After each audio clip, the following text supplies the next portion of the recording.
Hello दोस्तों, आज मैं आप लोगों को सीडीपी के टॉप 30 प्रीवियस एग्ज़ाम के क्वेश्चंस का प्रैक्टिस सेट करवाने जा रहा हूं। अगर आप वास्तव में तैयारी कर रहे हो तो आप लोग ये सेट लास्ट तक देखिएगा और लास्ट में ज़रूर कमेंट करिएगा कि आपके 30 क्वेश्चंस में से कितने क्वेश्चन सही हुए हैं। दोस्तों, जो शिक्षक भर्ती आने वाली है 97,000, इसके पहले यूपी टेट होना अनिवार्य है और होगा भी, क्योंकि बहुत दिनों से यूपी टेट का एग्ज़ाम भी नहीं हुआ है। इसलिए ये question UP TET, C TET और शिक्षक भर्ती के लिए बहुत ही महत्वपूर्ण हैं। तो चलिए देखते हैं, जिसमें पहला क्वेश्चन दिया है कि निम्नलिखित में सृजनशीलता का प्रमुख तत्व क्या नहीं है। तो सृजनशीलता का प्रमुख तत्व क्या नहीं है, तो इसके लिए दोस्तों ऑप्शन नंबर बी राइट हो जाएगा, अनुशासन। ये सही नहीं, बाद बाकी मौलिकता, धारा प्रवाहिकता और लचीलापन ये सभी सृजनशीलता के प्रमुख तत्व हैं। इसके बाद हमारा अगला क्वेश्चन है क्वेश्चन नंबर 2 कि जीन पियाजे के अनुसार संज्ञानात्मक बाल विकास की कितनी अवस्थाएं हैं। जीन पियाजे के अनुसार संज्ञानात्मक बाल विकास की कितनी अवस्थाएं हैं, तो इसका ऑप्शन नंबर बी राइट हो जाएगा, 4 अवस्थाएं। 4 अवस्थाएं हैं जीन पियाजे की संज्ञानात्मक बाल विकास के अनुसार। इसके बाद में अगला क्वेश्चन है क्वेश्चन नंबर 3। क्वेश्चन नंबर 3 है कि शिक्षा मनुष्य में अंतर्निहित क्षमता का परिपूर्णता में विकास करते हैं। यह कथन किसका है। दोस्तों, कथन जरूर एक ना एक पूछा जाता है कि शिक्षा में अंतर्निहित क्षमता का परिपूर्णता में विकास करते हैं। ये कथन है स्वामी विवेकानंद का। ऑप्शन नंबर ए राइट हो जाएगा। इसके बाद में अगला क्वेश्चन है क्वेश्चन नंबर 4 कि सीखने के प्रयास और भूल सिद्धांत के प्रतिपादक कौन है। सीखने के प्रयास और भूल सिद्धांत के प्रतिपादक कौन है, तो इसका ऑप्शन नंबर बी राइट हो जाएगा, थॉर्नडाइक। थॉर्नडाइक प्रयास और भूल सिद्धांत के प्रतिपादक हैं। ऑप्शन नंबर बी राइट हो जाएगा। इसके बाद अगला क्वेश्चन है क्वेश्चन नंबर 5 कि एक बालक जिसकी बुद्धि लब्धि 105 है उसे वर्गीकृत किया जाएगा। 105 बुद्धि लब्धि वाला बालक किस में होगा, तो याद रखिएगा वो होगा सामान्य बुद्धि बालक। ऑप्शन नंबर बी राइट हो जाएगा। इसके बाद में अगला क्वेश्चन है क्वेश्चन नंबर 6 कि बिग व हंट के अनुसार डैश डैश विशेषताओं को सर्वोत्तम रूप से व्यक्त करने वाला एक शब्द है परिवर्तन। परिवर्तन शारीरिक, सामाजिक और मनोवैज्ञानिक होता है। तो दोस्तों यहाँ पर क्या भरा जाएगा, बिग व हंट के अनुसार दोस्तों यहाँ पर भरा जाएगा बाल्यावस्था। बाल्यावस्था दोस्तों इसका राइट आंसर हो जाएगा। इसके बाद हमारा अगला क्वेश्चन है कि लॉरेंस कोहलबर्ग विकास के क्षेत्र में शोध के लिए जाने जाते हैं। लॉरेंस कोहलबर्ग विकास के क्षेत्र में शोध के लिए जाने जाते हैं।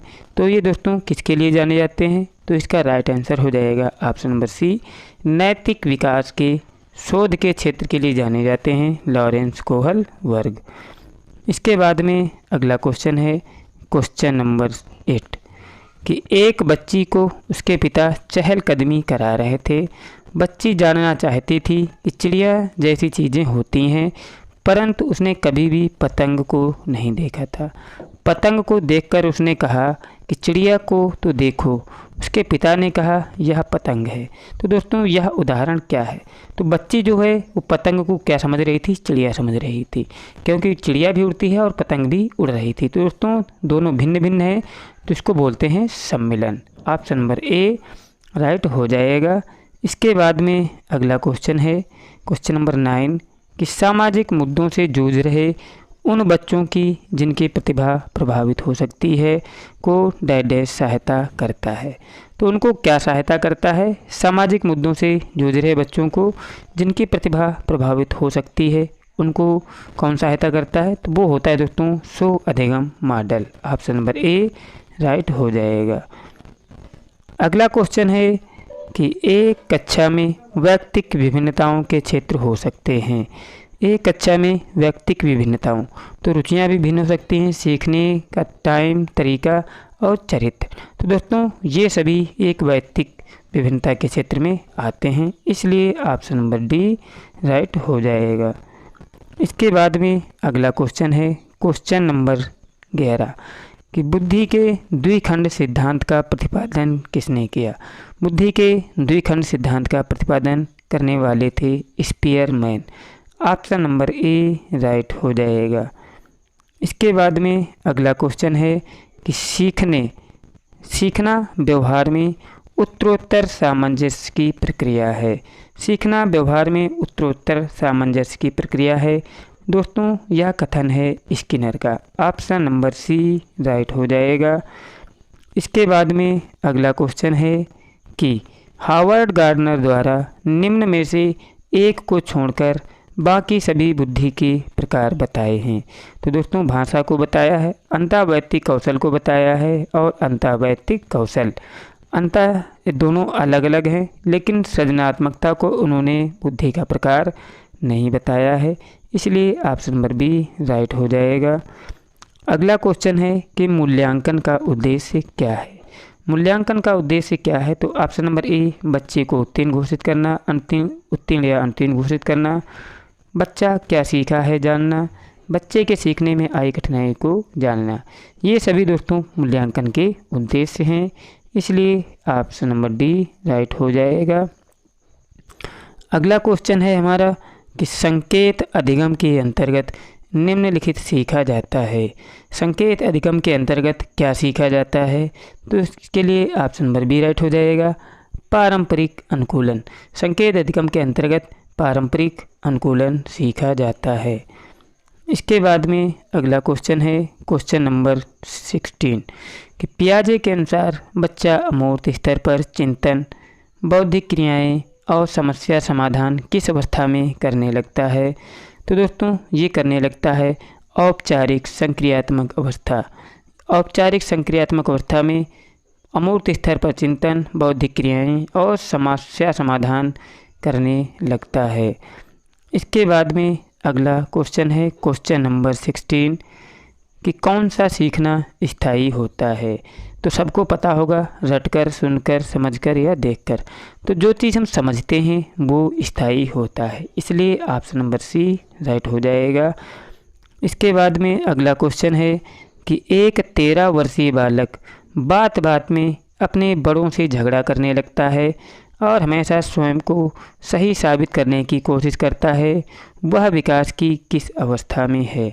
तो दोस्तों सबको पता होगा कि 13 वर्ष से दिया है, 13 वर्ष का बालक किस में आएगा, वो आएगा दोस्तों किशोरा अवस्था में।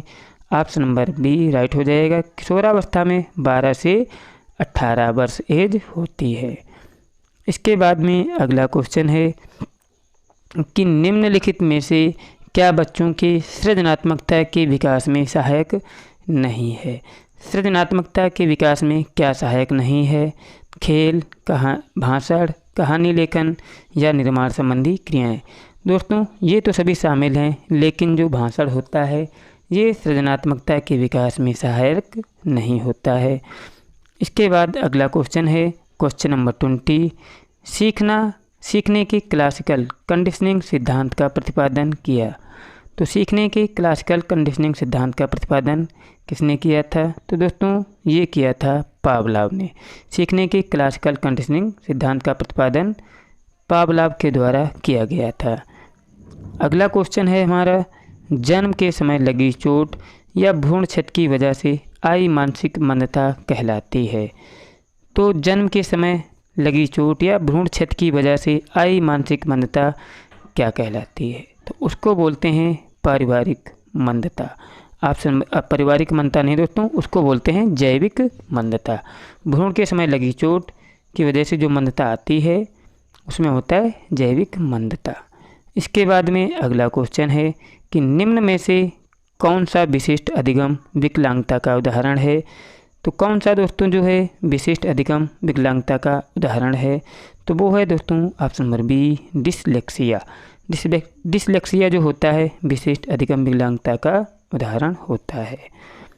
इसके बाद में अगला क्वेश्चन है कि शिक्षा में फ्रोबेल का महत्वपूर्ण योगदान था। उन्होंने किसका विकास किया था। तो याद रखिएगा फ्रोबेल ने जो विकास किया था वो किंडरगार्टन का विकास किया था? ऑप्शन नंबर सी राइट हो जाएगा। इसके बाद में अगला क्वेश्चन है कि निम्नलिखित में संश्लेषण का उदाहरण है। संश्लेषण का उदाहरण क्या है? निबंध लिखना है, भाषण देना, प्रमेशित करना या चित्र रंगना। दोस्तों संश्लेषण का जो उदाहरण है वो है चित्र रंगना। ऑप्शन नंबर डी राइट हो जाएगा। अगला क्वेश्चन है कि बच्चों का वह मॉडल जो बच्चों की सृजनात्मकता को उत्प्रेरित करता है। बच्चों की सृजनात्मकता को उत्प्रेरित करने वाला कौन सा है दोस्तों विकल्प? इसके लिए ऑप्शन नंबर बी राइट हो जाएगा, रचनावादी मॉडल। रचनावादी मॉडल जो होता है ये बच्चों की सृजनात्मकता को उत्प्रेरित करता है। इसके बाद में अगला क्वेश्चन है क्वेश्चन नंबर 26, सामाजिक अधिगम आरंभ होता है। सामाजिक अधिगम किससे आरंभ होता है? अलगाव से, भीड़ से, संपर्क से या दृश्य श्रव्य सामग्री से? तो सबको पता है ये होता है संपर्क से, सामाजिक अधिगम। इसके बाद में अगला क्वेश्चन है कि बालक के शारीरिक व क्रियात्मक विकास की दिशा होती है। बालक के शारीरिक विकास की क्रियात्मक दोस्तों क्या होती है? जो भ्रूण में दोस्तों होता है वो होता है सिर से पैर, मतलब पहले सिर बनता है, उसके बाद में मध्य के शरीर के मध्य की ओर जो होता है इसका विकास होता है। इसके बाद में अगला क्वेश्चन है कि श्रवण बाधित बच्चों को पढ़ाने के लिए क्या प्रयुक्त किया जाता है? तो श्रवण बाधित बच्चों को पढ़ाने के लिए एक तो ब्रेल लिपि होती है और दूसरा सांकेतिक भाषा भी होती है और बाद बाकी यंत्र होते हैं। तो याद रखिएगा, इसलिए यहाँ पर क्या हो जाएगा, ये सभी राइट हो जाएंगे। अगला क्वेश्चन है क्वेश्चन नंबर 29, तो बालक का विकास परिणाम है। तो बालक का विकास जो परिणाम होता है किसका परिणाम होता है? वंशानुक्रम, वातावरण या वंशानुक्रम तथा वातावरण की अंतःक्रिया। दोस्तों जो बालक का विकास होता है ये वंशानुक्रम तथा वातावरण की अंतःक्रिया के परिणाम स्वरूप होता है। इसके बाद में लास्ट क्वेश्चन दिया है क्वेश्चन नंबर 30। क्वेश्चन नंबर 30 है कि परीक्षा के स्थान पर सतत और व्यापक मूल्यांकन गुणवत्तामूलक शिक्षा के लिए उपयुक्त कौन सा विकल्प सही है? संज्ञानात्मक क्षेत्र का मूल्यांकन किया जाता है, सह संज्ञानात्मक क्षेत्र का मूल्यांकन किया जाता है या मूल्यांकन सतत एवं व्यापक क्षेत्रों का होता है? तो इसके लिए ऑप्शन नंबर डी राइट हो जाएगा, सभी विकल्प राइट हैं। दोस्तों अगर आपको ये वीडियो पसंद आया हो तो वीडियो को ज़रूर लाइक करें, चैनल को सब्सक्राइब करें। मिलते हैं एक नए वीडियो के साथ। जय हिंद, जय भारत।